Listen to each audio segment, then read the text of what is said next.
The other question, related to this is that, okay, there are two schools of thought or two ways of establishing causality. One is the experimentation, that is through RCTs, and then there's the quasi-causal methods.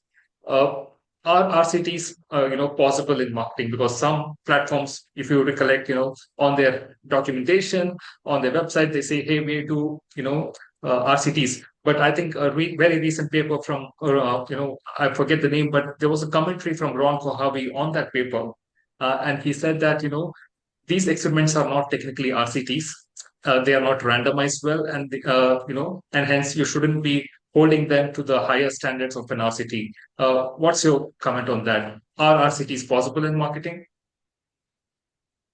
I think on the surface, at least, it appears Meta probably got quite close with their conversion lift methods that they have.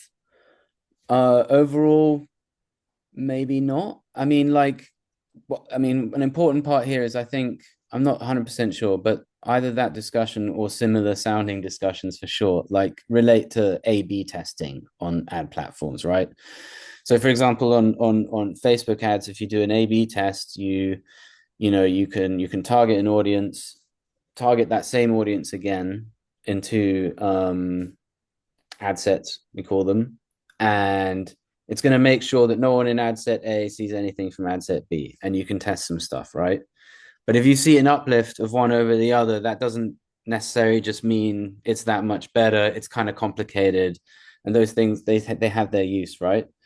Um, on meta ads, you can do conversion lift studies where essentially all the attribution becomes kind of irrelevant for the study. And what Meta essentially does is establishes a holdout group that are not going to see ads for a period of time. And the way they bucket people into that groups is essentially the algorithm is working to find people to target the ads to, and it will at random, after selecting someone to target, throw them in the bucket, which essentially means they are looking to ensure a good balance of the makeup of this holdout group, so that even though if you're holding 12% of the population out from your ads and they were never going to buy anyway, it's obviously a crappy holdout group, right?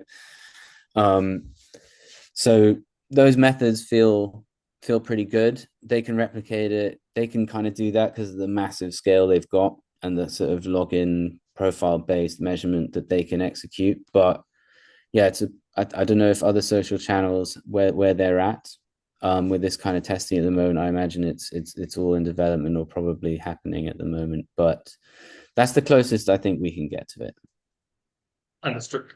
But don't you think that, of course, we can take care of randomization. There are algorithms for it, there are methodologies for it, but in marketing, you can never really control for it, right? I mean, there could be violations in the sense that, people could jump from one group to the other, or could be accidentally or willfully be exposed to the other ad or, something like that. So don't you think the control part of the RCT is somewhere, it's always lacking in marketing, and because of which, people are commenting that, yeah, maybe RCTs are not possible. I think it's a that's a fair criticism, and it's something we all have to discuss. But it's certainly like with this new technology, we're way closer to it. I think that kind of result is pretty valuable. But like with everything, everything's an estimate, no matter how fancy and complicated it sounds. And we have to look at everything with and think of the limitations and biases. If there's one thing that's been drummed into my head very hard as a researcher, it's limitations of kind of everything, right?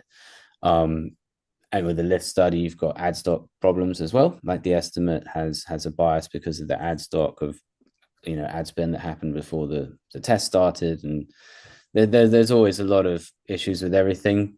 But I'd say also things having issues shouldn't be a reason not to do them, try them, look at them, and figure things out, because it also can be dependent business to business, case by case, right? So